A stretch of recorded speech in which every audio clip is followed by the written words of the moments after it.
আসসালামু আলাইকুম রহমতুল্লাহ। প্রাথমিক শিক্ষক নিয়োগ পরীক্ষার প্রস্তুতিতে আপনাকে আবারও স্বাগতম। আজকে আমি হাজির হয়েছি গণিতের তৃতীয় পর্ব নিয়ে। 15টি খাসির মূল্য 5টি গরুর মূল্যের সমান। 2টি গরুর মূল্য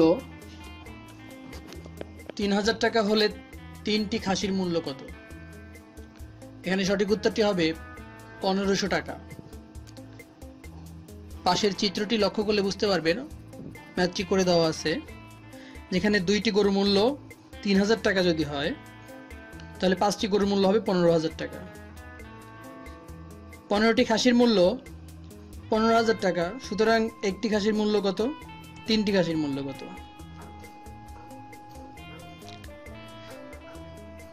1 মিটার সমান কত inch?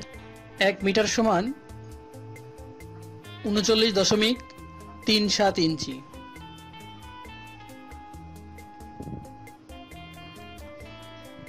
x minus 1/x equals to 2 হলে x to the power 4 plus 1/x to the power 4 equals to what? পাশের চিত্রে অঙ্কটা করে দেওয়া আছে।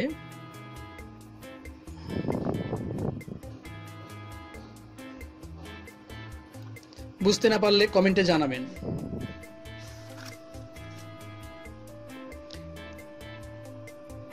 কোন একটি ত্রিভুজের মধ্যমাগুলো যে বিন্দুতে ছেদ করে তাকে কি বলে? তাকে ভার কেন্দ্র বলে। পাশের চিত্রটি লক্ষ্য করলে বুঝতে পারবেন এখানে AD, BE এবং CF মধ্যমাগুলো যথাক্রমে O বিন্দুতে মিলিত হয়, আর এই O বিন্দুটি হবে ভার কেন্দ্র।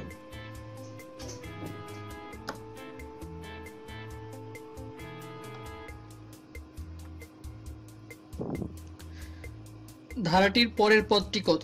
ধারাটির পরের পদটি হবে 202। এখানে পাশাপাশি দুটি সংখ্যার পার্থক্য পাশাপাশি দুটি সংখ্যার পার্থক্য হবে তার দ্বিগুণ। যেহেতু 58 থেকে 106 এদের পার্থক্য 48, সুতরাং তার পরের 106 থেকে পরবর্তী পার্থক্য হবে 96, 48-এর দ্বিগুণ।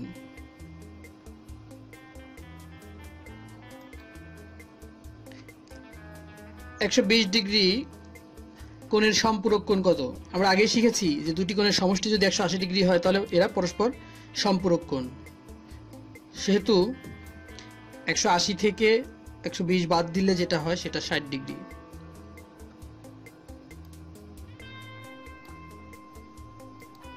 শতকরা 10 টাকা হার মুনাফায় কত টাকা 4 বছরের সুদ 140 টাকা? আমরা একটা সূত্র জানি, I equals to PNR। যেহেতু এখানে আমাদের কত টাকা অর্থাৎ মূলধন চেয়েছে, সেহেতু P equals to I/NR। এখানে আইটা হচ্ছে সুদ, এনটা সময় এবং আরটা হচ্ছে মুনাফার হার। 350 টাকা হবে। ABC একটি সমকোণী ত্রিভুজ যার AB সমান 3 মিটার, BC সমান 2 মিটার, AC স্কয়ার সমান কত? এখানে অনেকে ভুল করে, এটা আসলে AC না, AC স্কয়ার। তাহলে পিথাগোরাসের উপপাদ্য থেকে হবে অতিভুজ স্কয়ার সমান লম্ব স্কয়ার যোগ ভূমি স্কয়ার। সঠিক উত্তরটি হবে 13। এখানে সার্বিক সেট এবং A ও B দুইটি সেট দেওয়া আছে। আমাদের মান নির্ণয় করতে হবে A ইন্টারসেকশন B প্রাইম। এই ক্ষেত্রে আমরা জানি যে এটার মান নির্ণয় করতে গেলে আমাদের আগে A ইন্টারসেকশন B এর মান নির্ণয় করতে হবে, যেখানে A ইন্টারসেকশন B এর মান আসবে 35।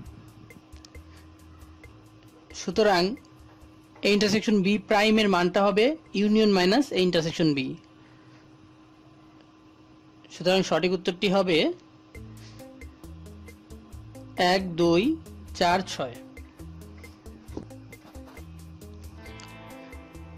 9x² প্লাস 16y² রাশিটির সাথে কোনটি যোগ করলে যোগফল পূর্ণবর্গ হবে? পাশের চিত্রে অঙ্কটি করে দেওয়া আছে, দেখলে বুঝতে পারবেন।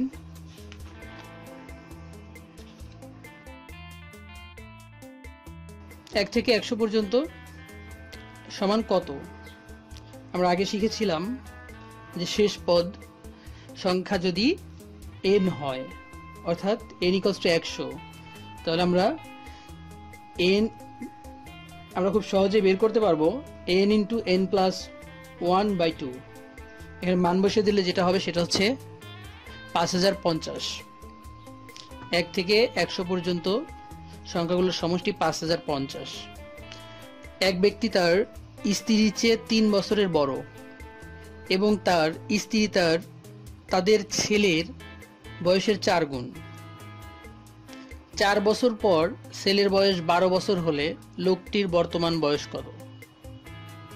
ধরি ছেলের বয়স x বছর, 4 বছর পরে তার বয়স হবে 12 বছর, সেহেতু x + 4 = 12, অর্থাৎ ছেলের বর্তমান বয়স হচ্ছে 8 বছর। বলা হয়েছে ওই ব্যক্তির স্ত্রীর বয়স তার ছেলের বয়সের 4 গুণ। ছেলের বয়স যদি 8 হয় তাহলে তার স্ত্রীর বয়স হবে 4 × 8 = 32, এবং লোকটির বয়স তার স্ত্রীর বয়সের থেকে 3 বছর বেশি, সেহেতু 32 + 3 = 35, অর্থাৎ ওই ব্যক্তির বর্তমান বয়স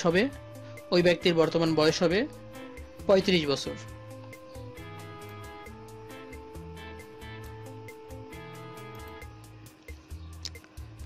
একটি ত্রিভুজের 3টি কোণের অনুপাত যথাক্রমে 3, 4 ও 5 হলে কোণ 3টিকে ডিগ্রিতে প্রকাশ করুন। পাশের চিত্রে একটি অনুপাতের অঙ্ক করে দেওয়া আছে, যেখানে অনুপাতের রাশিগুলোর যোগফল এবং প্রথম কোণটি হবে 180 এর, যেহেতু আমরা জানি 3 কোণের সমষ্টি 180 ডিগ্রি, সেহেতু 180 এর 12/3। প্রথমটি হবে 45 ডিগ্রি, পরেরটি হবে 60 ডিগ্রি যথাক্রমে, তৃতীয়টি হবে 75 ডিগ্রি।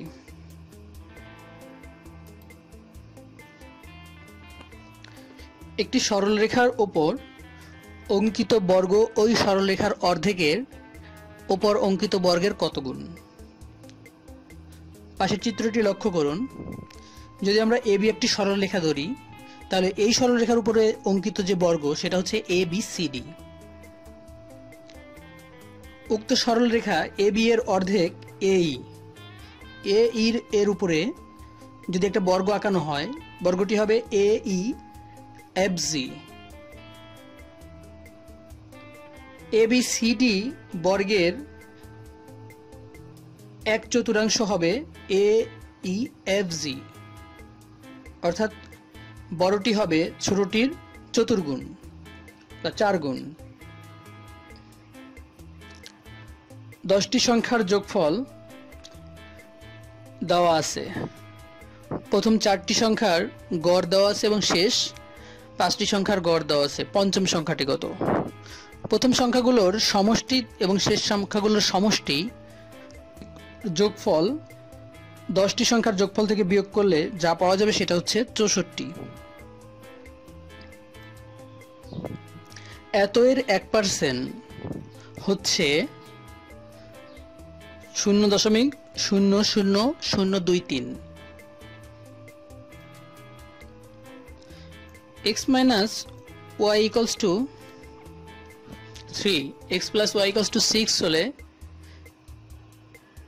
এটি একটি সহজ সমীকরণ। কারণ আমরা জানি যখন একটি সমীকরণ আরেকটি সমীকরণ দ্বারা সিদ্ধ হয় তখন এরা পরস্পর সহ সমীকরণ হয়। 15% বৃদ্ধি পেয়ে বেতন 5750 টাকা হলে পূর্বের বেতন কত? ধরি পূর্বের বেতন 100 টাকা, তাহলে 15% বৃদ্ধিতে কত হবে? 115 টাকা। 15% বৃদ্ধিতে 115 টাকা হলে পূর্বের বেতন 100 টাকা, সুতরাং 1 টাকা কত? ৫,৭৫০ টাকা যদি বর্তমান বেতন হয়, পূর্বে বেতন হবে ৫,০০০ টাকা। ৩০ ও ৮০ এর মধ্যে মৌলিক সংখ্যা দুটি হবে, বৃহত্তম সংখ্যাটি হবে ৭৯ এবং ক্ষুদ্রতর মৌলিক সংখ্যাটি হবে ৩১ এবং এদের পার্থক্য হবে বা ব্যবধান হবে ৪৮।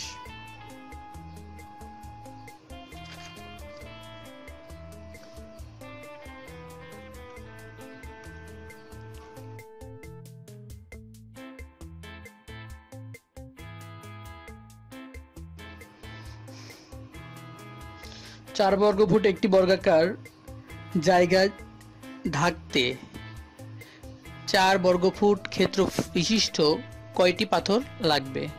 4 বর্গফুটের পাথর একটি লাগবে। 5 অঙ্কের ক্ষুদ্রতম সংখ্যা হতে 4 অঙ্কের বৃহত্তম সংখ্যার বিয়োগফল হবে 1। a + b = 8 এবং a - b = 2 হলে ab সমান কত? ab সমান হবে 15। একটি আয়তক্ষেত্রের দৈর্ঘ্য প্রস্থের 3 গুণ। আয়তক্ষেত্রটির ক্ষেত্রফল 300 বর্গমিটার হলে পরিসীমা কত? যদি আয়তক্ষেত্রের প্রস্থ x হয় তাহলে দৈর্ঘ্য হবে 3x, ক্ষেত্রফল 3x²। শর্ত ক্ষেত্রফল সমান 300, তাহলে x = 10 হবে। তাহলে প্রস্থ যদি 10 হয় এবং দৈর্ঘ্য যদি 30 হয় তো পরিসীমা হবে 2 × দৈর্ঘ্য যোগ প্রস্থ। সঠিক উত্তরটি হবে 80 বা 80।